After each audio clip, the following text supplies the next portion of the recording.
Check it out! The bomb has dropped!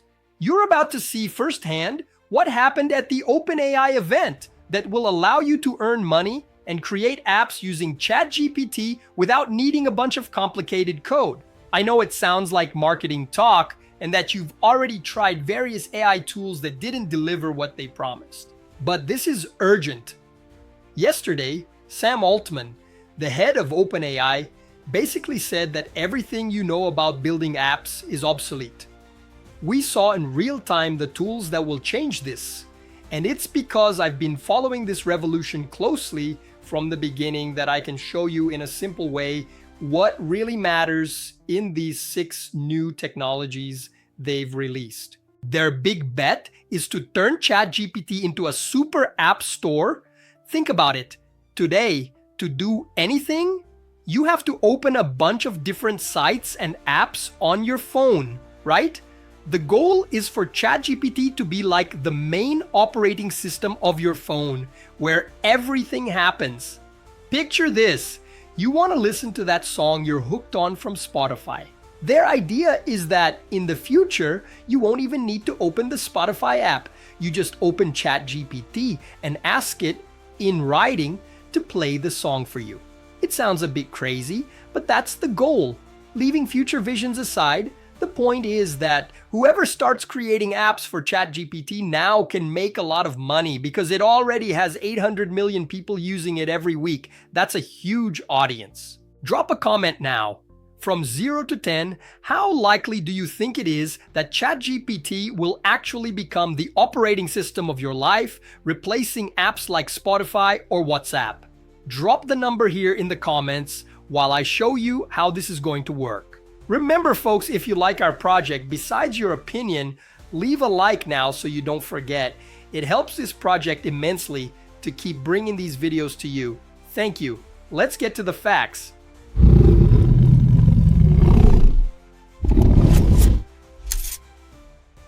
But the apps part of ChatGPT isn't the only thing. There's more in the box. You need to know about the agentkit, codex with GitHub actions to help write code, and also about AI models that have become cheaper and the new ways to connect your project to OpenAI. Look at the history of ChatGPT as an app store. Remember those plugins they launched a while ago? They didn't catch on. Then they tried a version called GPTs. That didn't take off either. Now they're trying again for the 3rd time. They say 3rd time's the charm, right? For now, only famous apps are testing this. I can see this being very useful for specific things like Zillow, that real estate app in the United States. Imagine the guy who had to pay a fortune to a realtor, ChatGPT would do the job better and faster without errors. But I confess I'm a bit skeptical. Most of the time, I prefer to use a normal app screen than having to type to a robot to do something simple. I think it will really depend on the situation.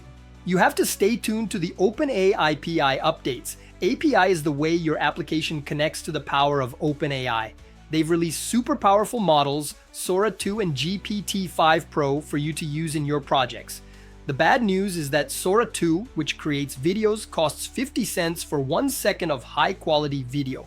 Doing the math, to make a 1-hour video, you would spend about $1,800. It's very expensive, and that limits who can use it.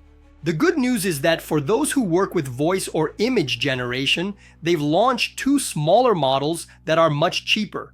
It's a way for more people to be able to use AI technology without having to spend a fortune. It's a step towards making AI creation more accessible. A golden tip for those who program is to stop wasting time manually reviewing code. And OpenAI has found a way around this. They launched a tool called GitHub Action for Codex that automatically reviews the quality of your code. Every time you finish a part of the code, the tool checks if everything is okay.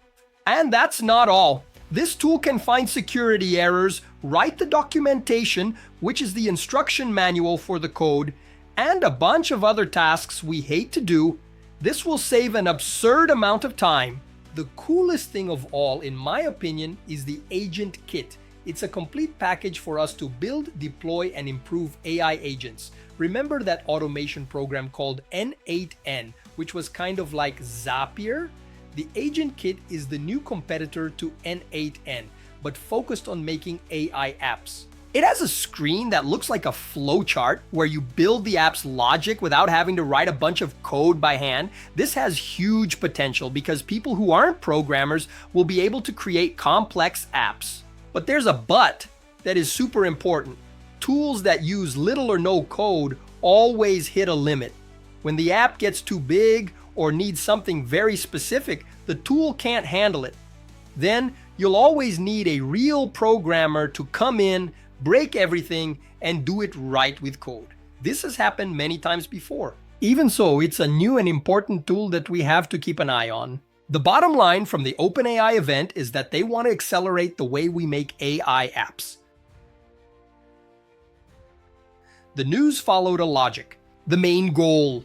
They announced that ChatGPT will be the new foundation for everything, where apps will live. The building tools. They presented the agentkit to build the logic of AI robots and codex with GitHub actions to automate work with code. The raw material, the models. They released the most powerful models, Sora 2 and GPT-5 Pro, and also the more accessible and cheaper models for those who are starting. Folks, don't forget the question from the beginning of the video. From 0 to 10, how likely do you think it is that ChatGPT will actually become the operating system of your life, replacing apps like Spotify or WhatsApp? Another thing, of these new things OpenAI launched, which one will you test first? Leave your opinion and your bet on which tool will break the internet down below. This video doesn't end now, it continues with us talking in the comments. If you found this video interesting, I invite you to become a channel member and like this video. Up here on the right side, I'll leave a video recommendation for you to continue with me.